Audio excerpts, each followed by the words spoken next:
जो मेरा point of view है, और वो आई थिंक आप ही की बातों से मैंने निकाला है, लेकिन मेरा अपना पॉइंट ऑफ व्यू भी है। देखिए, आपको जो आपकी बीवी है उसकी तारीफ करनी चाहिए और कंपल्सरीली तारीफ करनी चाहिए। सही कहा। उसकी वजह ये होती है कि देखिए, गुड रिलेशन के लिए जिस तरह इन्होंने जिक्र किया, हार्मोन्स की ज़रूरत होती है, और जो हमारा डोपामीन होता है वो तारीफ सुन के होता है।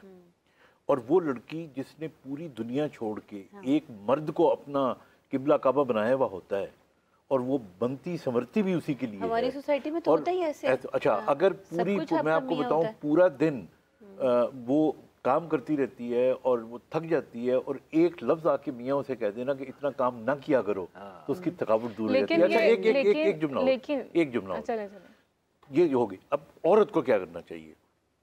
औरत को ये करना चाहिए कि वो भले सारा दिन काम करती रहे, लेकिन मियाँ के आने से पहले अपने पसीने वगैरह पहुँच दे, ताकि वो टिपिकल उस वक्त एक काम करने वाली नजर ना आए, बल्कि वो एक औरत। रिश्तों में मसले पैदा होते, यही वजह देखी कि उन्हें मर्दों को ऐसा लगना शुरू हो जाता है कि शायद मुझे दिखाने के लिए काम कर रही है। अब पता नहीं इसने पहले किया कि नहीं किया, मतलब ये डाउट्स बनना शुरू हो जाते हैं। और वो इस पे कल मेरे पास एक कपल आया और उसमें उन्होंने वजह ये बताई कि ये मेरे लिए तैयार नहीं होती। मतलब वो एक किसी और लाहौर से अलावा वो मतलब एरिया था जहाँ से वो आई थी, और उन्होंने कहा कि मेरी बीवी में अब लाहौर का रंग आ गया है, बीवी लाहौर में स्टडीज़ के लिए आई हुई है। अच्छा, अब उसके बाद मैंने उसके बीवी ने बड़ा घूर के देखा अपने मियाँ को, और मैंने उससे रीज़न पूछी कि तुमने ये क्यों कहा। उसने कहा देखिए जी, यहाँ पे आना शुरू हुई है, यूनिवर्सिटीज़ में जा रही है, अब ये तैयार होना शुरू हो गई, मेरे लिए तो कभी भी नहीं होती थी। मैं तो कितनी ख्वाहिश करता था। खाली लाहौर में आएंगे, वो तो आपके अंदर से निकलने चाहिए। नहीं, ये वो तो इनका मतलब है कि लोग मैं ये पूछना चाह रही हूँ कि ये तारीफों का सिलसिला फिर कितने सालों तक हम चला सकते हैं,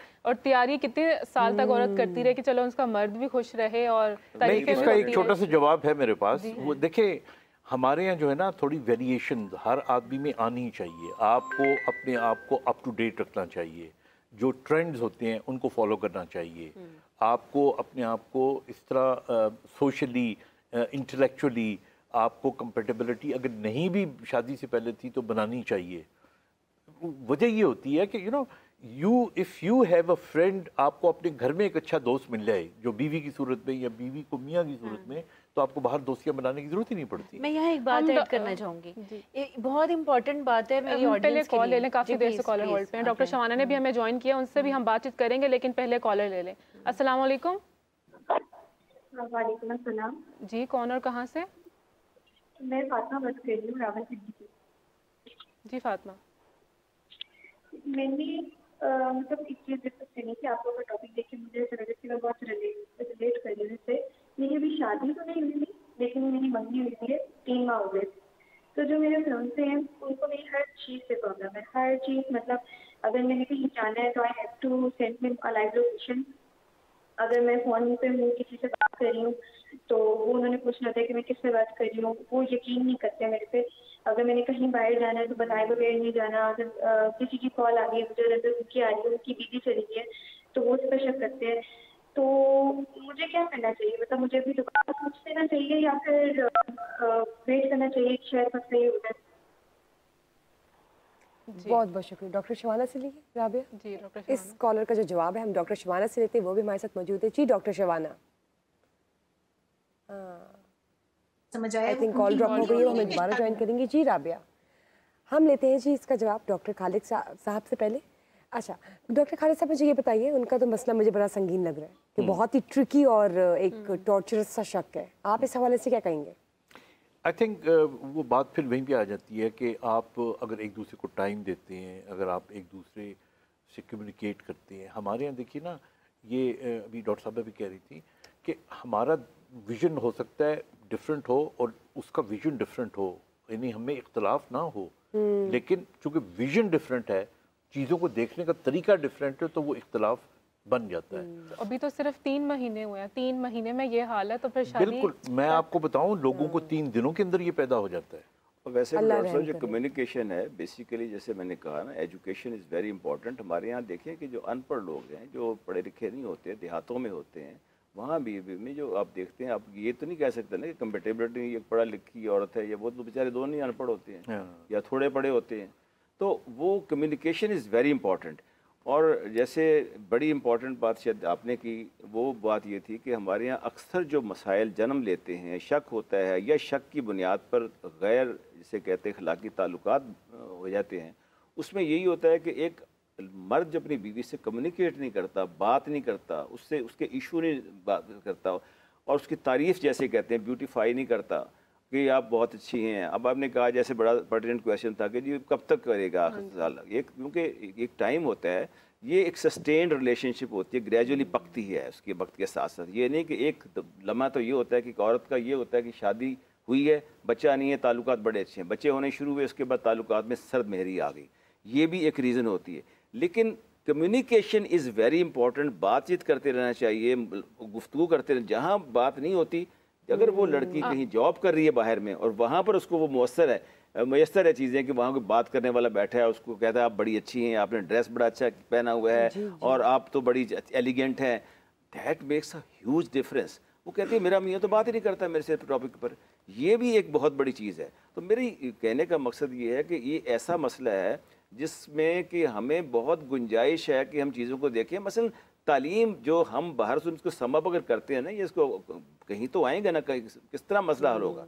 तो पढ़े लिखे लोगों में आप देखें क्राइम रेट, ये शक बहुत कम होता है बनिस्बत उनके जो अनपढ़ होते हैं। और उसकी वजूहात बताई हैं कि जी मतलब कॉम्प्लेक्स है, एज का कॉम्प्लेक्स है, एज का भी होता है। लेकिन आजकल मैं बात करूं कि ये चीज़ तो चले बहुत कॉमन है, लेकिन हमारे पाकिस्तानी ड्रामाज में भी ये सब चीज़ें बहुत मतलब डेप्थ में भी दिखाई जा रही हैं। अब एक ड्रामा था मेरे ख्याल से जन्नत के आगे या जन्नत के पत्ते शायद, तो उसमें जो है ना उसमें जो उनकी जो एक मर्द और वाइफ है, मतलब हस्बैंड एंड वाइफ जो है ना, वो जो उसकी वाइफ है वो अपने हस्बैंड पे कॉन्टीन्यूसली शक करती है, इवन दो उसका हस्बैंड जो है वो कुछ भी नहीं कर रहा है, फिर भी बीवी शक कर रही है। तो मेरा सवाल ये बनता है कि क्या साइकोलॉजिकल पर्सपेक्टिव भी होता है इसमें, कि ये सिर्फ आपके दिमाग का खलल होता है कि हाँ कि अगर मेरा शौहर बाहर जा रहा है तो वो शक कर रहा है इनफैक्ट, और इतने एंड पर जाकर अगर वो शक नहीं कर रहा तो फिर वो चीज़, वो उसका जो हस्बैंड है वो चीज़ सच करके दिखा देता है कि चलो अगर मेरी बीवी शक कर ही रही है तो क्यों ना मैं इसको सच कर दूं। या आप उसके दिमाग में कोई ऐसी चीज डाल दो जो नहीं है, उसको कॉन्शियस कर दो। देखिए जनरसिटी जो होती है, जनरसिटी पैसे की नहीं होती, जनरसिटी ये भी होती है कि आप एक दूसरे को अकोमोडेट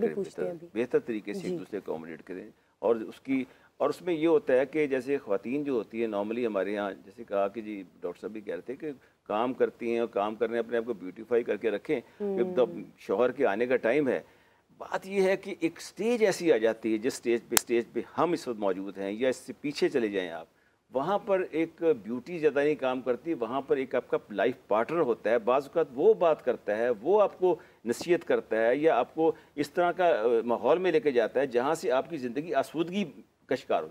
यानी वो उसको ब्यूटी एक आर्जी चीज़ है, खूबसूरती आर्जी चीज़ है, और ये हमारे मुआशरे में अक्सर होता है। मैं ये ऐड करना चाहती हूँ आपकी बात में कि ब्यूटीफाई तो चले ठीक है, लेकिन there is no 100% पढ़ी लिखी औरत होगी तो वो बात करेगी, पढ़ी लिखी औरत होगी हर स्टेज पे करेगी, वो लड़कपन में, बचपन में, जवानी में, शादीशुदा, बुढ़ापे, उसका एक गुफ्तगू करने का स्टाइल है, बात करने का स्टाइल है, वो भी एक बहुत कंपैटिबिलिटी आपके करैक्टर, आपका स्ट्रॉन्ग करैक्टर, आपकी कम्फर्टेबिलिटी। मैं चाहूंगी डॉक्टर साहब से भी लूं, मैं आपकी तरफ भी आती हूं। जी, आप इस हवाले से क्या कहेंगे जिस तरह ने बात की? और क्या साइकोलॉजिकल पर्सपेक्टिव मैटर करता है इसमें? क्या ये आपके मतलब माइंड गेम्स? बिल्कुल, मैं तो बल्कि अपनी जो अब आगाज़ थी वो साइकोलॉजिकल एस्पेक्ट से शुरू की थी कि बायोकेमिस्ट्री हमारी ब्रेन की चेंज हो जाती है। देखिए अगेन मैं उसका न्यूरोट्रांसमीटर का नाम लूँगा, डोपामीन, जिसका हर वक्त आजकल मीडिया पे भी आप सुनते रहते हैं, सोशल मीडिया पे भी।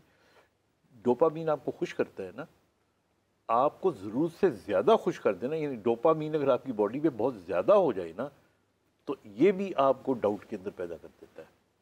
आपकी जब खुशी एक ख़ास हद से बढ़ जाती है। सो आई थिंक हमारी जो इवन ये जो शिज़ोफ्रेनिया की हम बार बार बात कर रहे थे, तो उसके अंदर डोपामीन ज़्यादा हो जाता है, and that creates all these problems. Right. Nutshell सारी गुफ्तगू का जो मेरा ख्याल है मियाँ बीवी के ताल्लुकात में, एक तो मैंने देखा है कि सबसे बड़ी जो लड़ाई या नाचाकी की वजह बनती है वो बहस होती है, अननेसेसरी बहस जो है ना, that leads to extremes. Number 2, I always say to others कि मियाँ बीवी का वाहिद रिश्ता है जिसमें हारने वाले की जीत होती है। You should not try to win, because आपने हमारे माशरे में तो एक ही छत के नीचे रहना होता है ना, तो वन हैज़ टू जिससे ज़्यादा सब्र होना चाहिए, सब्र करना होना चाहिए। और तीसरी मैंने चीज़ देखी है कि हम सब के कुछ अकीदे होते हैं और हमारे कुछ सेंसिटिव पॉइंट्स होते हैं। लाइक आप अपने माँ बाप की बुराई नहीं सुन सकते, आप अपने अकीदे के ख़िलाफ़ बुराई नहीं सुन सकते। ये चीज़ें जो होती हैं ना, ये मर्द और औरत को दूर ले जाती है। आपकी कम्युनिकेशन ना हुई, आपकी बहसें हुई, छोटी छोटी बात पे झगड़े हुए, जब आपको दूर ले जाती हैं तो वहाँ से फिर शक फूटता है। बीवी समझती है कि ये इतना ज़्यादा झगड़ा हो रहा है तो ये कि दिलचस्पी लेता होगा। और मियाँ आपने जो बातें की हैं, बीवी, ये जो आपने कहा ना कि beautiful is not only looking beautiful, beauty lies in your behaviour also, beauty lies in your body language. वो आपके ख्यालात की भी होती है, उम्र के लिहाज से वो बदलती जाती है। तो इसलिए I think it's a very loving relationship मियाँ बीवी का। आप अगर सिर्फ 3 काम करें छोटे से, मतलब this what I have been married for the last 42 years माशाल्लाह। And my wife is a working lady, I am a working person. मेरे 4 बच्चे हैं माशाल्लाह। सुंदर से सबसे बड़ी है, and then all of them are doctors. मेरी बेटी इंटरवेंशन कार्डियोलॉजिस्ट है, बेटा इमरजेंसी कंसल्टेंट है, एक बेटी जनरल फिजिशियन है। उनका पालना पोसना सारा कुछ, तो उसमें हमने शुरू में ही तय कर लिया था। तो हमें कभी भी ये प्रॉब्लम नहीं हुआ कि वो मुझ पे शक करे या मैं उस पे बिल्कुल करूं। सही एग्जांपल आपने दी है। अपनी पर्सनल लाइफ को आपने इस वक्त हमारे साथ शेयर की है, कम्युनिकेट किस तरह से आपने इसको बैलेंस लेके चला हुआ है। और जब हस्बैंड वाइफ दोनों पढ़े लिखे हो और जॉब्स करे तो वो किस तरह से बैलेंस लेके चलते हैं और शक के एलिमेंट को नहीं आने देते। और हमारी भी कोशिश यही है राबिया कि नाजरीन को हम कोशिश करें बताएं जो मैन मैरिड है कि अगर शक जैसी हवा या वबा आपके इर्द गिर्द फैली भी है या आ रही है तो इसको कैसे कंट्रोल किया जाए या इसको ओवरकम कैसे किया जाए। और दैट्स नेचुरल कि कुछ नेचर में जीन्स ऐसे होते हैं कि आपके अंदर ये शक आ जाता है। लेकिन हमारी कोशिश है कि अगर आप में से किसी के साथ भी कुछ ऐसा वाक़या हुआ है या आप इस सिचुएशन से गुजरे तो प्लीज़ कॉल कीजिए, हमें बताइए, हमारे साथ अपना एक्सपीरियंस शेयर कीजिए, मैसेजेस भी कर सकते हैं आप। और तो और राबिया हमें बताइए हमें किन स्पेशल गेस्ट ने इस वक्त ज्वाइन किया। हमें मिसेस खान ने अभी ज्वाइन किया है रिसेंटली, तो आइए उनसे बातचीत करते जी, हैं जी। और उनसे पूछते हैं कि उनकी क्या राय है कि शक आखिर मियाँ बीवी में से ज़्यादा करता कौन। और मिसेस खान जो है वो बहुत माशाल्लाह मशहूर है, रिश्ते करवाती हैं। अस्सलाम वालेकुम जी, वेलकम टू मेरी सहेली। वालेकुम अस्सलाम। थैंक यू जी। उम्मीद है सब खैरियत से होंगे। जी जी अल्हम्दुलिल्लाह। जी मिसेस खान आपसे हमारा क्वेश्चन है, हम बात कर रहे हैं आज शक पे। तो ये बताइए, आप तो रिश्ते भी करवाती हैं, तो हो सकता है कि 100 में से 10 रिश्ते कुछ ऐसे हों जो आपको कॉल बैक करते हो, लड़के या लड़कियां, और कंप्लेन भी करते हो कि देखिए जी लड़की तो ऐसी है या उसमें ये मसला है, पहले नहीं था। लड़कियां भी कहती हो कि लड़कियों में ये मसला है या ये था। तो आपके नज़दीक, आप जिससे आप एक्सपर्ट हैं रिलेशनशिप्स को लेकर ऑब्वियसली, तो आपको क्या लगता है कि मर्द ज़्यादा शकी होते हैं या औरतें ज़्यादा शकी होती हैं? देखिए दोनों शक्की होते हैं। एक दफा शक पड़ जाए औरत के या मर्द के लिए तो चाहे लाख कोशिश करे वो कभी शक नहीं निकल सकता।